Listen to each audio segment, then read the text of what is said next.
Economic Development Partnership of North Carolina.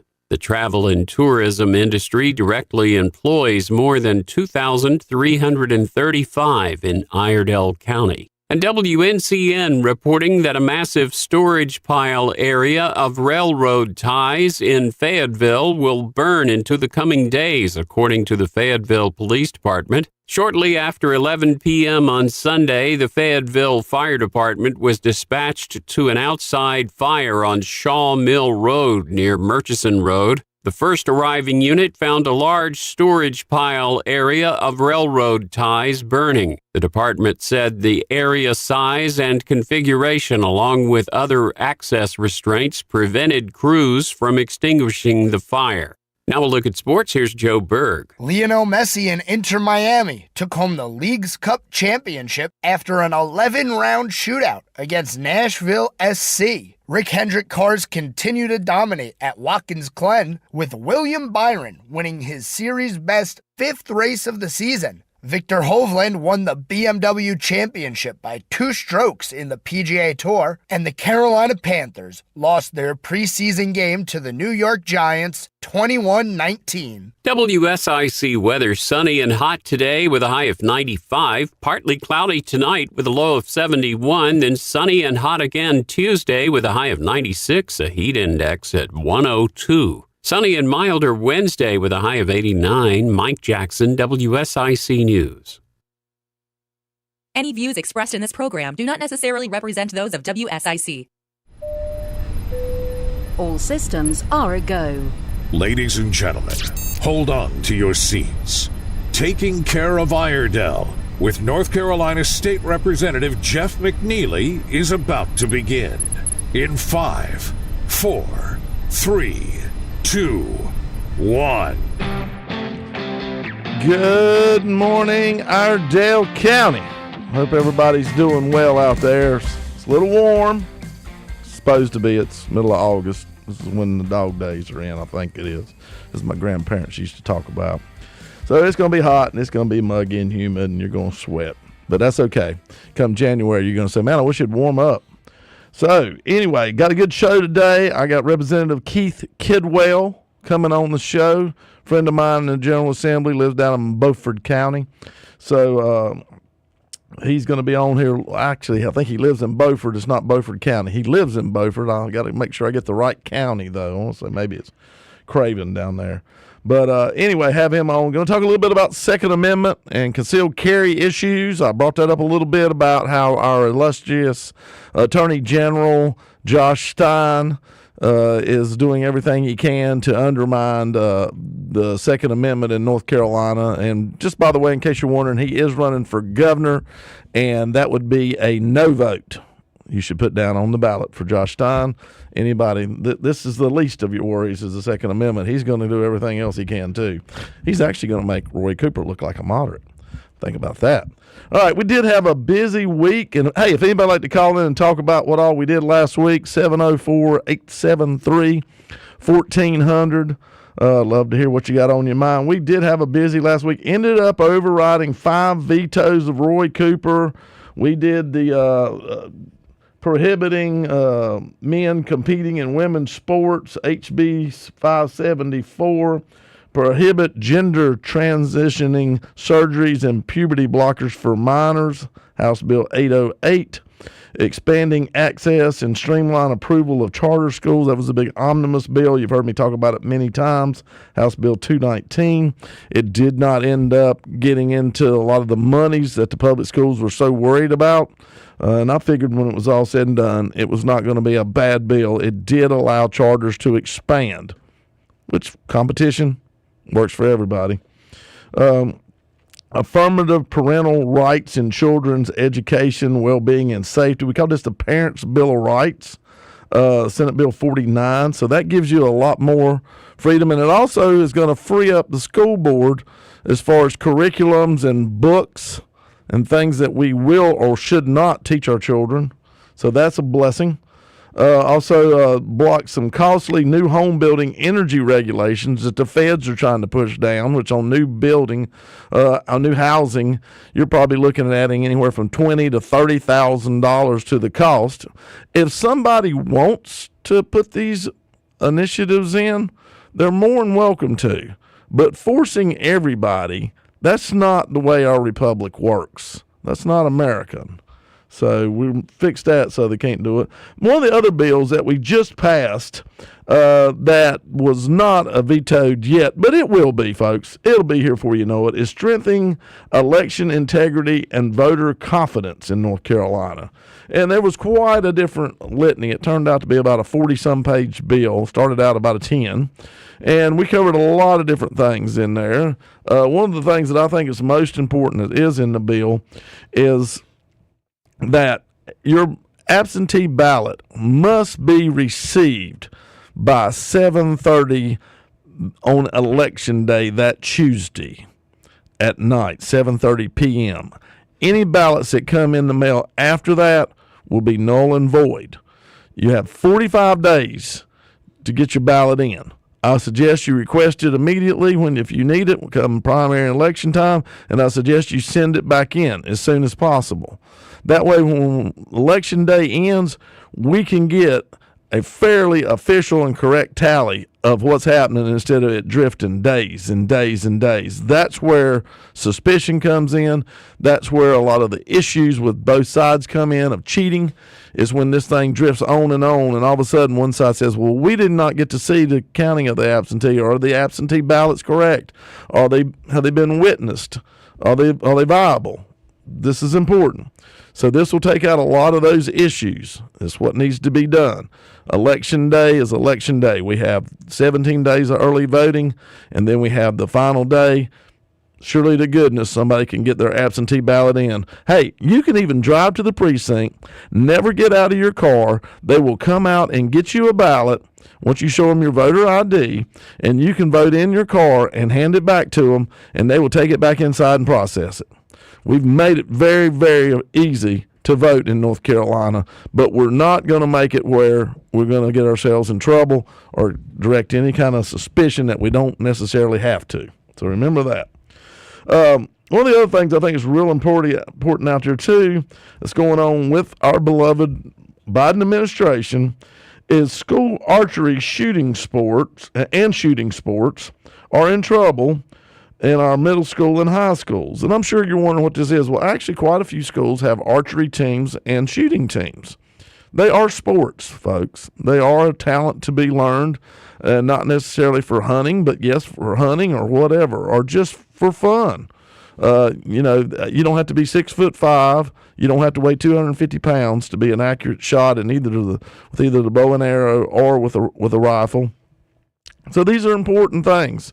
Marksmanship, and we teach it in Boy Scouting especially. So we have these teams on these high schools, and the Biden administration was going to withhold funds because of a bill that was pushed through after the Uvalde shooting. And this is really hard for me here because and me and Keith will talk about this a little bit here in the second part of the show, but they've really come after in a backwards way. This bill was supposed to be about training resource officers, and somehow or another, the United States Department of Education has totally misrepresented and misinterpreted this law to allow them to withhold funds so these kids cannot do that. And I'm sure, the NRA warned us when this bill was coming through that it was too vague. And they were right. It really was too vague and allowed for a misinterpretation. Our own Richard Hudson, representative in Middle District there, and 59 other House Republicans have sent a letter calling this a gross misinterpretation. Until then, these programs are in limbo, and they're working off of a 1965 funding law that actually is what helps support our elementary schools and middle schools especially, even to the high school level. So this is really bad, and I'm sure y'all were saying, well, that's no big deal. How many kids are we talking about? Well, there's actually 4 teams in Iredell County at these schools, and there's 295 other in North Carolina for a total of about 16,500 children we're talking about that are affected by this that will not be allowed to participate. You know, this is one of those things where there really is no male-female. They're on equal footing. So this is what I would call bi-gender, I guess, and whatever. So not talking about women's sports, men's sports, just talking about sports in general is something that everybody can participate in, and they're going to be defunded by the Biden administration. So I want you to think about that. We got our 1 minute coming up here just in a second. But, totally misinterpreting something that was supposed to be for school resource officers, and we figured out a way to take away funding for the kids in archery and marksmanship. Come on. Are we doing everything we can just to attack the base parts of America, especially rural America, where these programs are so popular? So I want you to think about this. They're constantly trying to figure out obscure agencies to do their work for them, to take away our rights, to push forth their liberal agenda. So going to be back here real soon. Going to talk a little bit about some other issues. All right, hang tight. 15-minute break. We'll be back in about 2 minutes. There's more Taking Care of Iredell with NC Representative Jeff McNeely on the way from the new 105.9 100.7 WSIC. Here's your WSIC community calendar. Asheville native Kanan Cox will be performing at Kane Center for the Arts Friday, August 25th. Show starts at 8 p.m. Kane Center for the Arts 2024 Fall Season. Buy your tickets now at kanearts.org. That's CAIN arts.org. Happy birthday, Huntersville! Celebrate Huntersville's 150th birthday this Saturday. Primal in Huntersville will have live music, food trucks, and special deals all day on August 26th. Huntersville is 150 years old, and you should celebrate at Primal off of Highway 115 in Huntersville. It is one of the last couple of weeks to enjoy open swim at the Kerrigan Farms Quarry. Thursday, August 31st is the end of the swim season at Kerrigan Farms Quarry. Swim up an appetite with the whole family and enjoy Kerrigan Farms Farm-to-Table Restaurant. Kerrigan Farms open swim at the quarry. Enjoy it before the end of August. Love cycling? Love supporting veterans? Purple Heart Homes presents Take That Hill. Sign-ups are open now. The event is Saturday, October 7th. It is a great way to support a local organization focused on veterans. Take That Hill, presented by Purple Heart Homes. For more info, visit bikesignup.com. Eli Yacinth Band is playing this Friday, August 25th at the Upper Room in downtown Statesville.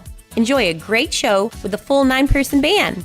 Have a full night of jazz music with the Eli Yacinth Band, Friday night at the Upper Room in downtown Statesville. Have an event you'd like to tell people about?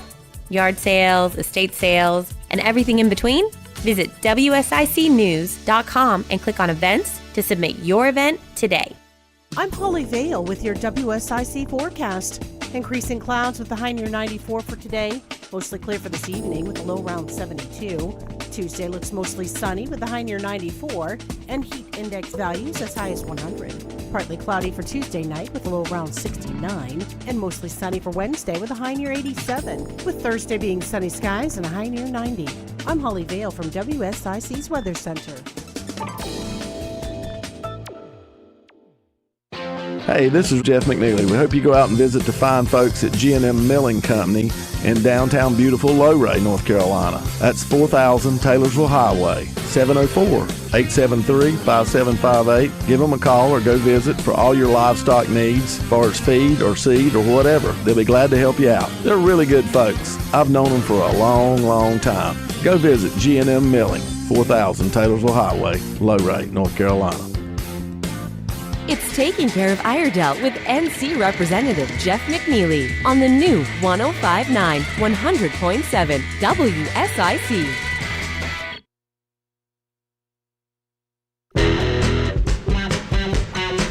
Don't. All right.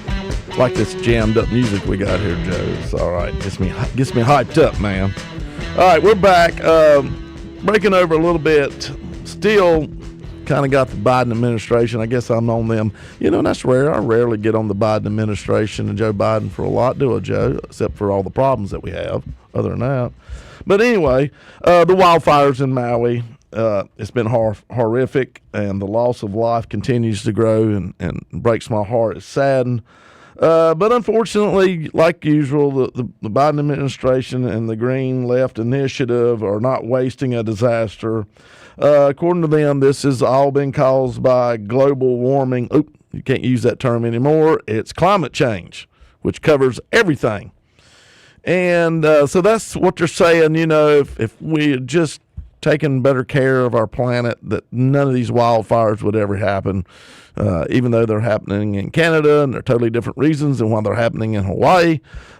Still, you know, that's the thing. The truth. And I don't know if y'all can handle the truth, to go back to that old movie, but it's pretty simple. The truth is coming out.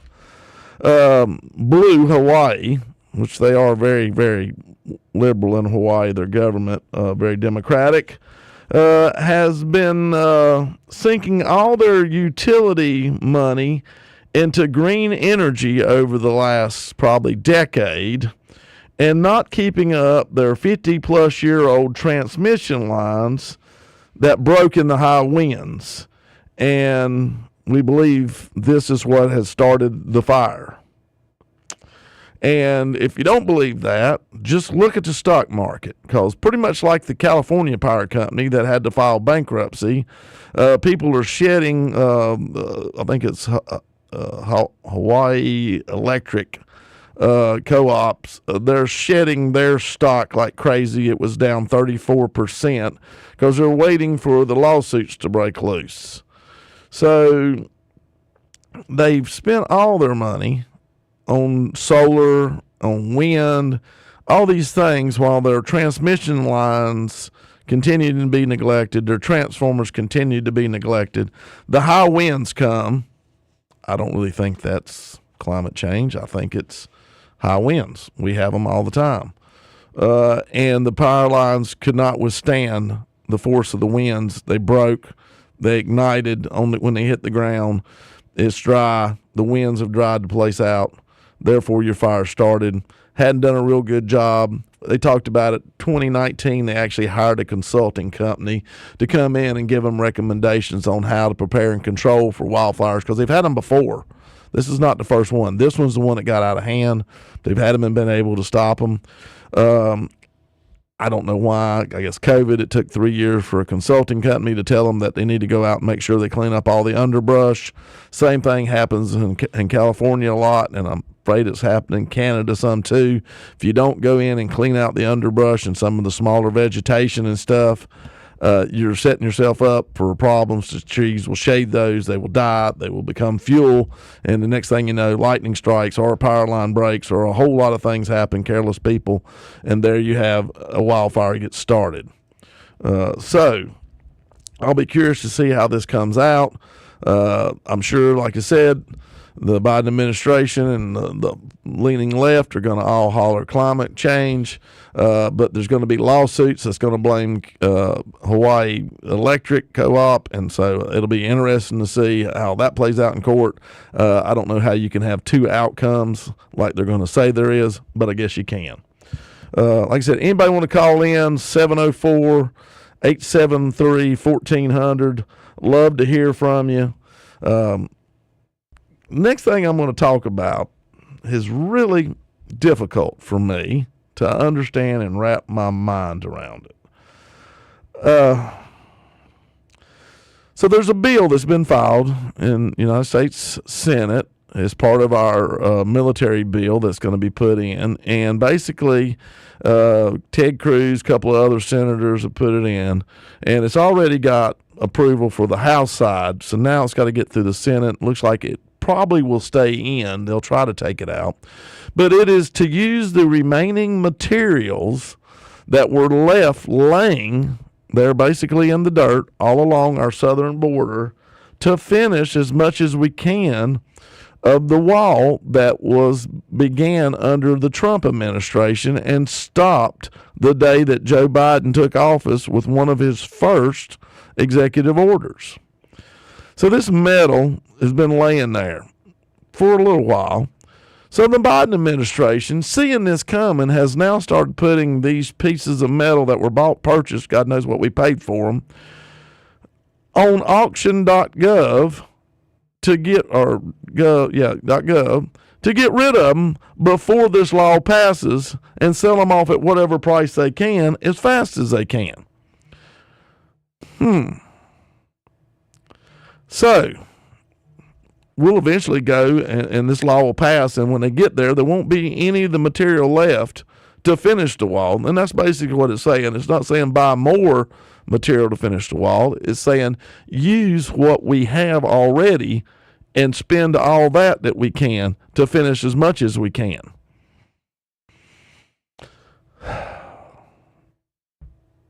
This is crazy.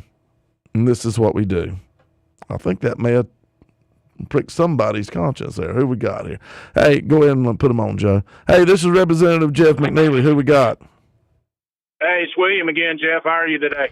I'm good, William. What do you think about one side of the government trying to basically, we'll say, screw the other side of the government just for spite? It's tit for tat. Excuse my language, but that's exactly what's going on up there. And I tell you, hypothetically, if I were to be president, first thing I'd do when I got up there was open up the pipeline again. That would put us profitable and economical on everything, because that's shutting that pipeline down has affected us economically in so many different ways people don't know. Oh, yeah. Gas is going back up. That 50-cent break that everybody thought that Bidenomics was working, it ain't. It's going back up. Diesel's back up $4. We're going to go green someday, Jeff, but we're not ready for that yet. We got to continue on using fossil fuels until we're ready to go totally green. And I don't know if that'll happen in your lifetime or my lifetime, but it will happen. But anyway, the second thing I would do is shut down the border, period. Shut it down. Sorry, there might be some good people coming across the line, but we got to anticipate the fact that there's some bad people coming across the line. So shut it down. And if there is good people coming across, we'll know that. We'll vet them. Go ahead. Third and foremost, beef up our military. And when I say beef up our military, I'm talking about get the Fruit Loops out of there. Beef up our military. It's all about the safety of our country, the economical side of it, and then everything else will come into play. All this nonsense of he said, she said that's going on up in Washington, D.C. would go away if I were president. If you're not doing your job, you're fired. 4-year limit. 4-year limits. That's it. Period. Well, the only thing bad about cutting them too short, you let the staff end up controlling life instead of the people. But I do agree term limits need to be put in place. We'll just have to argue the times. I know that sounded harsh. It sounds harsh, those things I said, but, we're in drastic times. Yes, we are. That calls for drastic measures. I agree. Take care, Jeff. Appreciate what you're doing. Thank you, sir. Good talking with you. Yeah, now here's the part that's really going to make you go, since the Biden administration's took over and they stopped building the wall immediately, we have been paying approximately, and there's about 4 different sites all along Texas, New Mexico, and Arizona where these materials are stored. We've been paying approximately $130,000 a day rent to store these materials on the land they're on. Now, I want y'all to think about that. Why wouldn't we purchase that land? We are $47 million paid in rent since the Biden administration took over. Think how much of the wall that we could have completed for $47 million. Because the materials were there. But instead, we've chose to store them. Now we've chose to sell them at cut rate. So if you want a deal on some, I think 30-some foot tubular steel that's in either Texas, New Mexico, Arizona, I think you can probably end up averaging about $200 a piece for these long pieces of steel that I'm sure we paid thousands and thousands of dollars for. $47 million is what we have paid. $130,000 a day. I don't know about y'all, but I'm pretty sure this is the exact example of crazy. Crazy. We won't build a wall, but we'll pay $47 million to store the material, plus all the cost that has been put on all the different municipalities, counties, state governments for these millions of people that have come across our border illegally. We're feeding them. We're housing them. We're educating them. We're giving them medical. We're doing all kind of stuff. I have no idea how much money we spent down there, but I do know that storing metal that should have been put in place to build the wall is $47 million, plus getting rid of it as fast as you can before the time. Come on. All right, got Keith Kidwell coming on soon. Hang tight for the second part of the show. Taking care of Iredell with NC Representative. There's our man. He's right on the money. Hello, sir. You there? Yeah, I'm here. Can you hear me all right? I got you pretty good. Hold tight. We got about 3 or 4 minutes worth of commercials we got to do, but I always like to tell people to call in 11:30, so we got you when we come back. I don't want you to miss it. So just hold tight for about 4 minutes. All right, thanks. All right, man. See.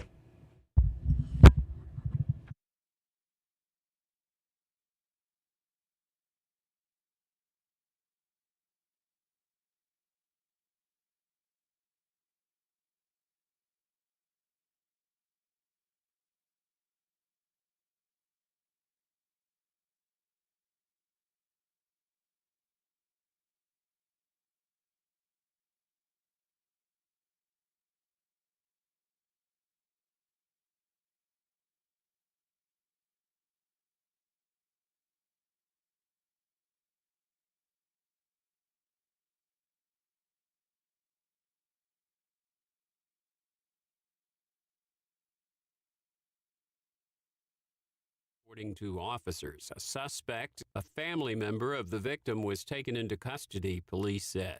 Now sports with Joe Berg. The Carolina Panthers fell to the New York Giants 21-19 in their preseason game on Friday, and William Byron won his series-leading 5th race of the year at Watkins Glen on Sunday. WSIC weather, sunny and hot today, the high 95, partly cloudy with a low of 71 tonight. Sunny and hot Tuesday with a high of 96 and a heat index of 102. Mike Jackson, WSIC News. For 41 years, your Auto Plus Auto Parts store is Johnson's Parts and Supply. Johnson's Parts provides quality auto parts, helping you to get your work done quickly. Your Auto Plus Auto Parts store is located at 1112 Shelton Avenue in Statesville. Open Monday through Friday from 7:30 a.m. to 5:30 p.m. and on Saturdays from 7:30 a.m. to 5 p.m. Closed on Sunday. Johnson's Parts, your Auto Plus Auto Parts store, located at 1112 Shelton Avenue in Statesville. In life, we plan for many important things. Weddings, our children's education, retirement. A celebration of life is really no different. Planning and paying for your life celebration in advance will give you and your family valuable peace of mind.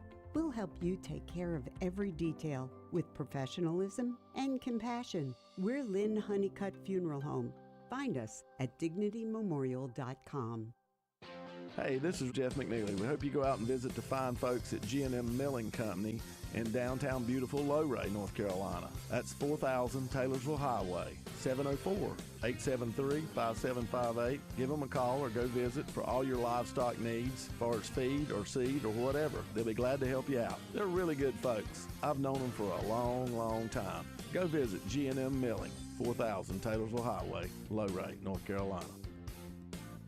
Folks, you know it's hot outside. Randy Marion Chevrolet in Statesville and Randy Marion Ford Lincoln. We have got the hot deals to go with the hot temperatures. How about a special lease buyout? Fleet buyout of a 2018, 2019, 2020 Chevrolet Equinoxes and Ford Escapes starting at $11,880. That's right, over 30 in stock, $11,880. You pick the color, pick the one you want, drive it home today. Randy Marion Chevrolet in Statesville right on I-40. Randy Marion Ford Lincoln right on I-77. Come see us today.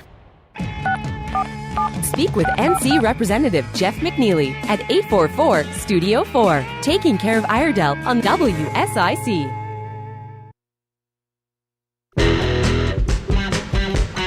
All right, folks, we're back here with the second half of the show. Got a friend of mine, Representative Keith Kidwell, on the phone. Let's see if we can get Keith in here. Hey, Keith, are you there? I'm here, Jeff. How you doing, buddy? I'm doing good. Turn him up just a little bit, Joe. Hey, how are you this morning? Well, I'm on the downhill side of having pneumonia, so I'm not great, but I'm still alive. When did that come about? I hadn't heard that. Oh, I had it when I was up in Raleigh last week, but I checked with my doctor before I went up. He said, you're not contagious. So I said, okay, I can go do my job. All right. Well, there you go.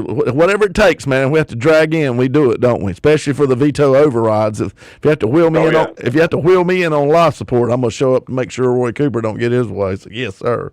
All right. That's kind of where I'm at. And from Beaufort, but not Beaufort County. It's Craven, isn't it? What county is it? All right. So I live in Chocowinity. I represent Beaufort, Pamlico, Hyde, and Dare County. Okay, it is Beaufort. Okay. All right. I was trying to make sure we had it right here. I knew it was a little different. But anyway, all right, like I always do, and I know you've been on the show a couple times, but just for the people out there, tell us a little bit, who is Keith Kidwell? Tell us a little bit about him. Oh, wow. Well, let's start off with I'm a husband of a beautiful bride, Vicki, I've been married to for 42 years. Her and I met when I was 4 years old. That's a hard-headed woman right there. That's a hard-headed woman. Yeah. Well, it took me from 4 to 16 to get her to date me, so, she was pretty tough. But today I think I'd get arrested for stalking. There you go. Anyway, I own a tax business that I've been in for 40 years. Really enjoyed doing that. I actually have a sign right up here in my office that says taxation is tyranny, the power to tax is the power to destroy. And that's kind of been my business for, matter of fact, now 4 generations in my family have worked in this business. Oh, really? I didn't realize that. Okay. Yeah, started with my mom and then me. My son is here and my granddaughter comes on full-time next Monday. Oh, good for y'all. Good for y'all. Yep. So anyway, and got elected to the North Carolina General Assembly about 5 years ago. Years back, I just decided I couldn't sit home and yell at the TV because that wasn't doing any good. Told my wife, sit down, honey, we're going to have a talk. I'm going to run for office. She didn't really like the idea, but she got on board when her and I sat and talked and prayed about it. And been up there trying to run the conservative rails ever since. Became the North Carolina House Freedom Caucus chairman 3 years ago. We took our membership from 5 members to 23 last year and 35 members this year. That's right. Yep. We're kind of stepping it up. And as you probably well know, I just announced a few weeks ago I'm going to seek the position of Speaker in the House whenever Speaker Moore vacates that seat, whether it's sooner or later. And Jeff, I can tell you, and I think you know this without me saying it, but elect me Speaker of the House, and I'm going to grab that wheel. We're going to make a hard right turn. I hear you. Well, I know that. We used to give Keith a hard time there. He finally, this session, I don't know what's, he's become an old softy. He's actually hit the yes button a couple times. We told him that he's the only one that we might put a maybe button in because all we could get out of him was a no for a long time. No. So 2 things on that. One's it took me 5 years to teach y'all how to write decent legislation I can vote for. There you go. We finally got conservative enough you could stomach it, huh?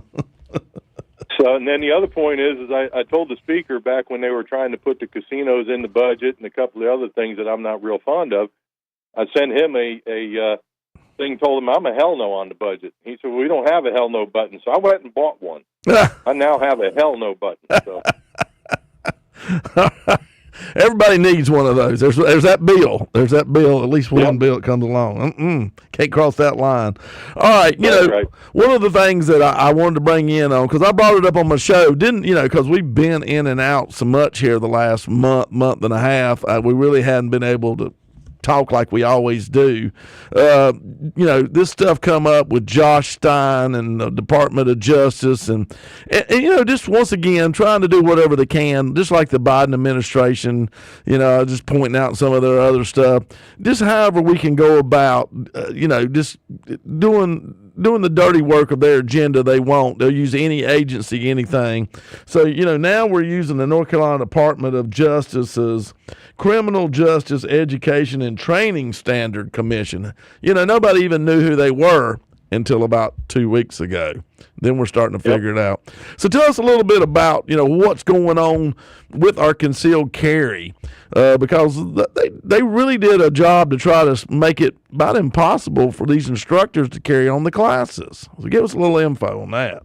Yeah, so we started hearing about this, like you say, a few weeks back, where the Department of Justice was going to change the standards so that in order to teach the class, normal certification that you had to have to be a teacher, we get that, right? Mm-hmm. But then they wanted to have, when you're going to teach the class, who's going to be in it, what's going to be taught, 30 days in advance. Now, I don't know, how many have taken the concealed carry course.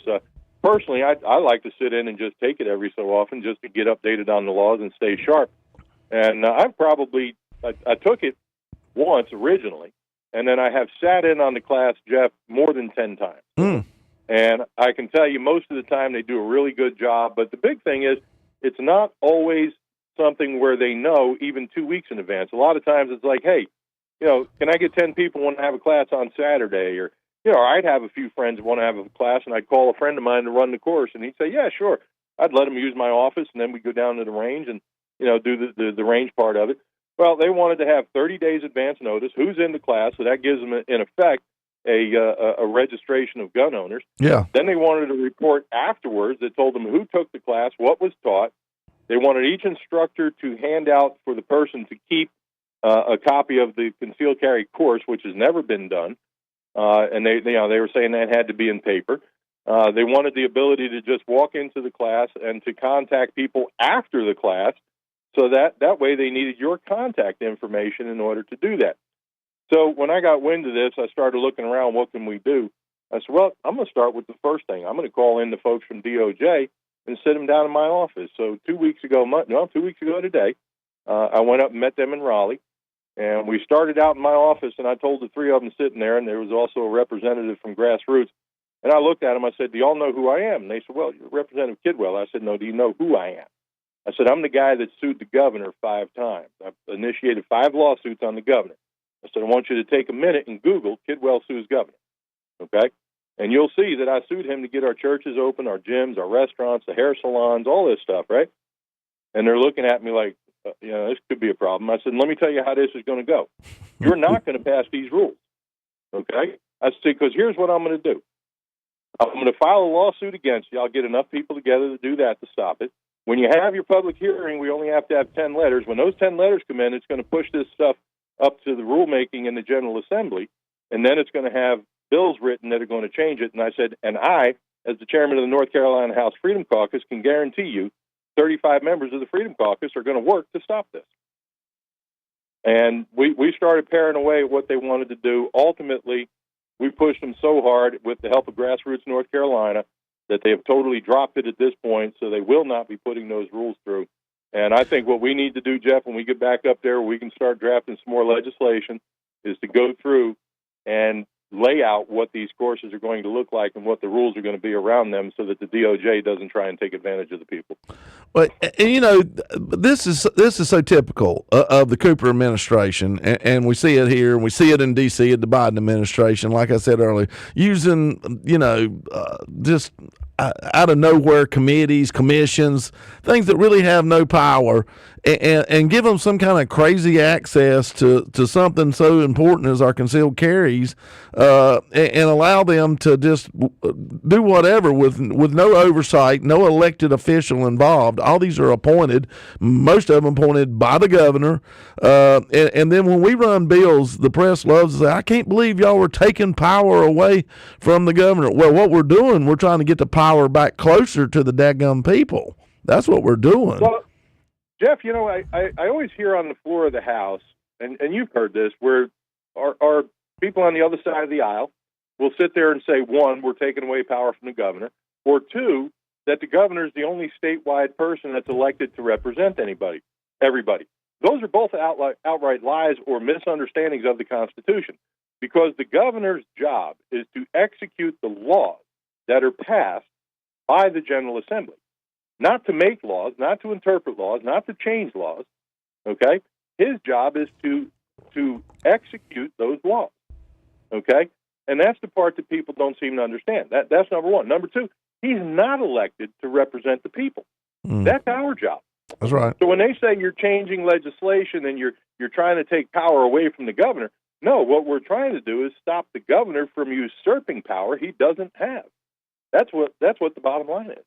Well, you know, it's a constant fight that we have there of the power struggle of the three, and they're very well defined, but yet nobody really listens and wants to listen to the rules of the three different branches of the government and the checks and balances we have in place. They love to go ahead and you know, go around, circumvent these checks and balances, and we see it so much in the executive office. You know, we could go on and on. We got about 30 seconds till we go to a hard break for about a minute or two, Keith. You know, commercials have to pay the bills around here. But anyway, it just continues. I mean, I'm going to have you back after. It just continues and continues to bite us in the butt here, take it there. And we constantly have to do legislation to fix this issue, and it's crazy. All right, we got about 8 seconds. Let me go to break, and we'll come back, and we'll talk more about this. So just hold tight, folks. Coming back with Keith Kidwell. Going to talk a bunch. More Taking Care of Iredell with NC Representative Jeff McNeely is coming up on the new 105.9 100.7 WSIC. Here's your WSIC community calendar. Asheville native Kane & Cox will be performing at Kane Center for the Arts Friday, August 25th. Show starts at 8 p.m. Kane Center for the Arts 2024 Fall Season. Buy your tickets now at kanearts.org. That's CAIN-arts.org. Happy birthday, Huntersville!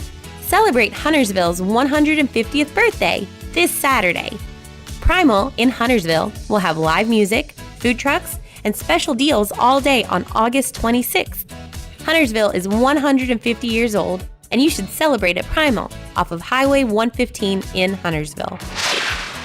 It is one of the last couple of weeks to enjoy open swim at the Kerrigan Farms Quarry. Thursday, August 31st is the end of the swim season at Kerrigan Farms Quarry.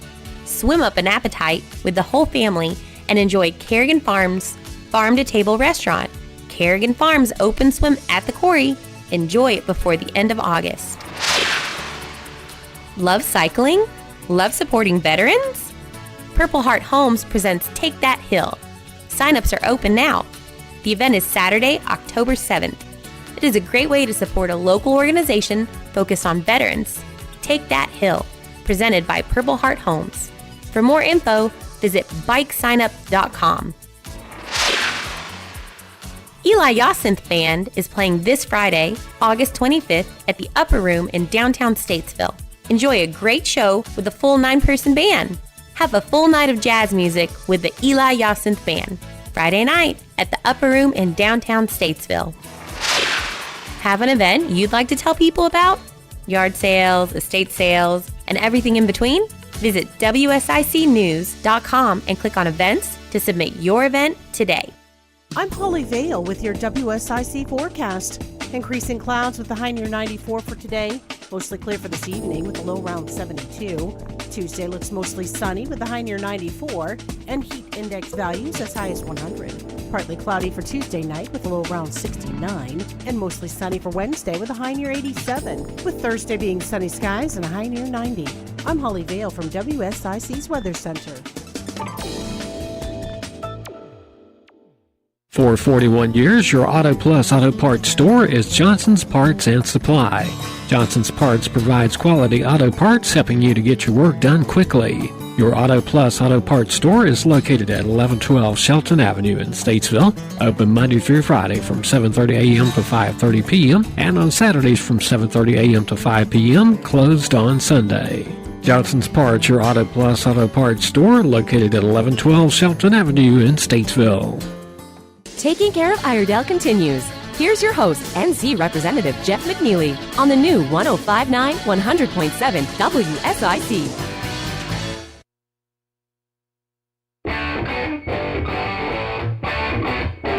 That's actually me on guitar. I'll do this right before I go back into the intro. All right, we got Representative Keith Kidwell on the phone, my guest today. We're going to go back to Keith. Been talking a lot of Second Amendment stuff. Keith, you still with us? I'm here, bud. All right, cool deal. All right. Getting back into it where we kind of just left off, it's always something. So they have officially right now just put everything on hold as far as these things they're wanting to do. But they're not dead. They're just floating around because we all know that nothing ever dies down in Raleigh. No, that's unfortunately a fact. I refer to this stuff as Freddy Krueger bills and rules that they set up, because just about the time you think you got it dead, it comes back to life. That's right. The only thing that I do know that dies is your hopes and dreams down there. But other than that, bills and laws and stuff that you don't want never dies. You can't kill it. So well, and that's kind of where I'm at with all this stuff, Jeff, is that when I look at these things and I have to keep fighting and you have to keep fighting, and as long as you and I have got the fight left in us, we're going to be okay. If we lose that will to fight, we got to turn around, walk away, and let somebody else take the job. But I know you're with me on this, and we're going to keep pushing this. We're going to keep fighting, no matter which side it comes from. Well, and that's something that we do need to talk about. Is that sometimes it's actually our side of the aisle that's not doing the right thing, and we have to remind them of that. And you and I have done it many a time. We have, and we ain't always been popular afterwards. But that's just the way it is. I don't want to tell you. So. Well, I haven't lost any sleep yet. How about you? No, not me. Sleeping pretty darn good. Yeah. I'm usually pretty tired most nights from putting in a full day's work or doing whatever I'm going at, because that's the way I go, and you too. We both don't let up, and that's the attitude I think that you got to have. You got to be on it, relentless, all the time. I almost get worried these times when we leave and come home. I'm just like, what in the crap's going on down there while we're gone? Because usually when we get back, we're like, well, when did this happen? Who did this? Yep. All of a sudden somebody's pulled something out of the woodwork, and you just don't know. Well, all right, we'll take a step away from Second Amendment, and me and Keith especially, I'm going to give him total credit. He does a lot, but we've both been involved in Second Amendment stuff ever since been down there. Finally got what I call my church bill passed. Worked like crazy on it. Third time was the charm, but me and him both have been involved heavily in the House on different things, whether it be this concealed carry or whether it be the pistol purchase permit stuff, or all these different things that are out there that you see that we've been able to accomplish this year. It's been great. And, I try to point out to people, one of the reasons we've been able to accomplish a lot this year is Miss number 72, Tricia Cawthon. She's caught a lot of crap and harassed continuously, constantly, but thank the Lord she's come to our side. That's made life doable, because the other day we hit right on the number on the Parents' Bill of Rights.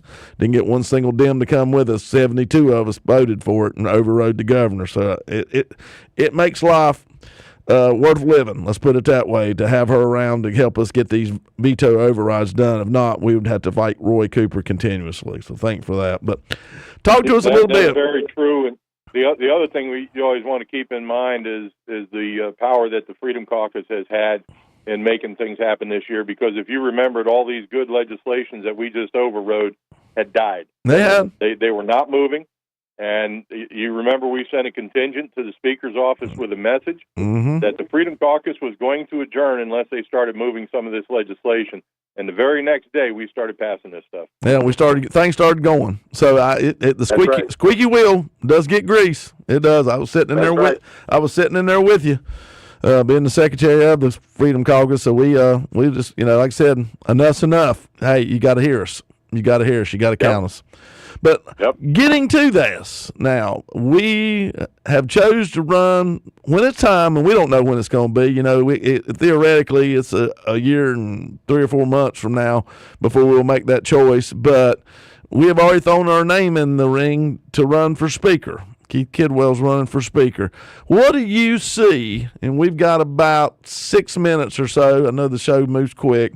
What are some of the things in the next 5 minutes you can tell me that you want to see happen if Keith Kidwell becomes Speaker of the North Carolina House? Well, one of the first things I think I'm going to work on as far as getting legislation passed is going to be constitutional carry in North Carolina.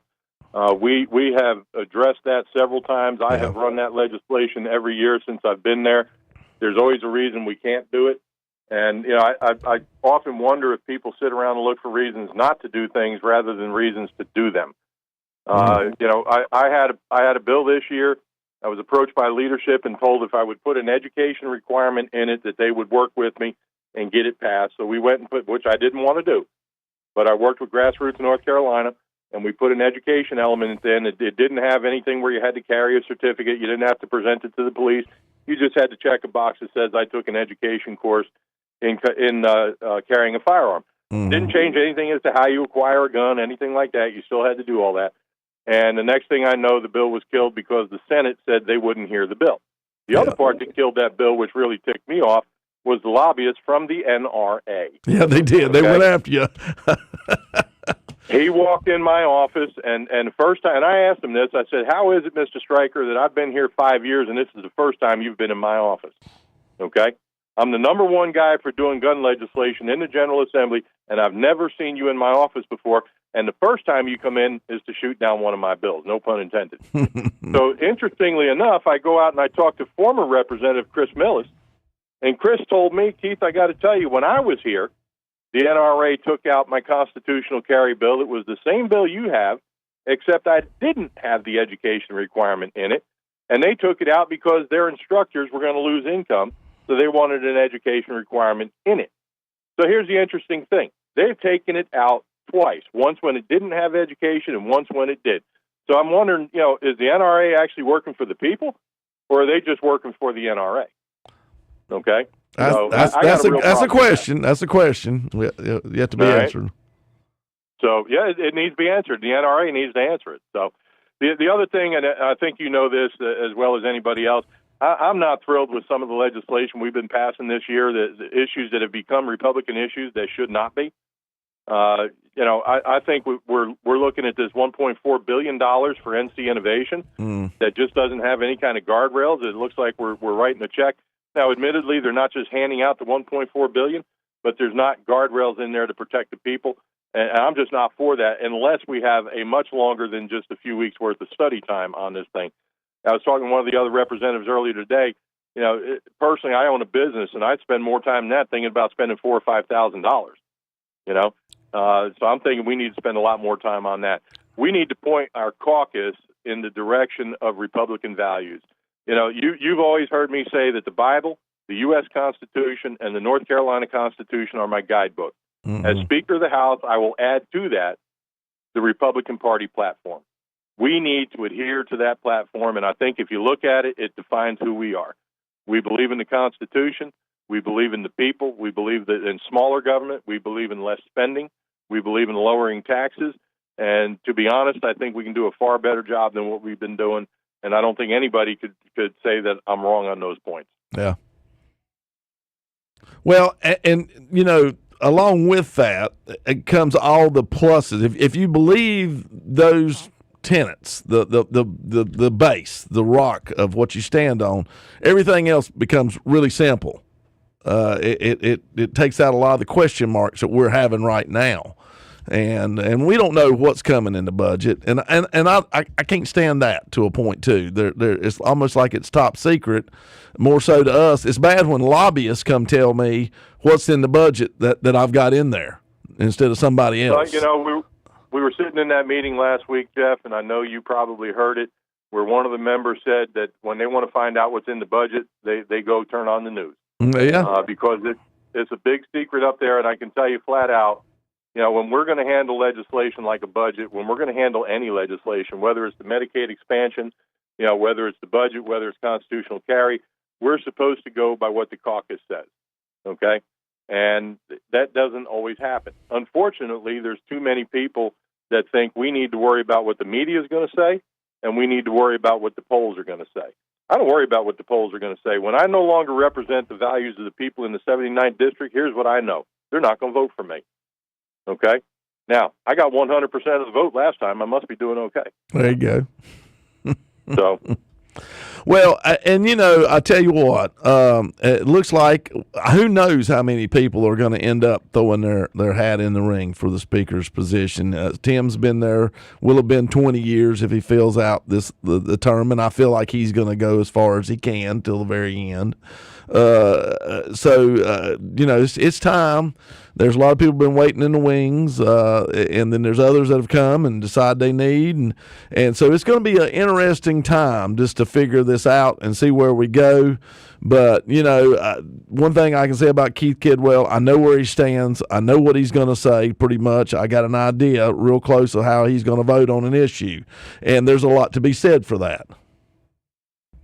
Well, there's never a surprise with me. I'm not one that sits there and tells people things they want to hear. I tell them what I believe. And if you like me for that, vote for me. If you don't vote for me, and I'm okay with that. I'm okay with that when I run for the speaker. Bottom line, if you want somebody that's going to follow the constitutions and the party platform to the T, then you're going to vote for Kidwell. If you want to do something different, then vote for one of the other guys. All right. Well, we got to end it. I'm going to say a prayer and call the end of the show. So let's go. Dear Heavenly Father, dear Lord, school's back in. I pray for the kids. I pray for the teachers, administration, everybody. Lord, I pray for wisdom for us that are elected to lead this state, lead this country. In Jesus Christ's name, amen. Keith, I appreciate you coming on. Take care. I'll see you soon down in Raleigh. All right, man. Amen, Jeff. Have a great day. You too. Bye.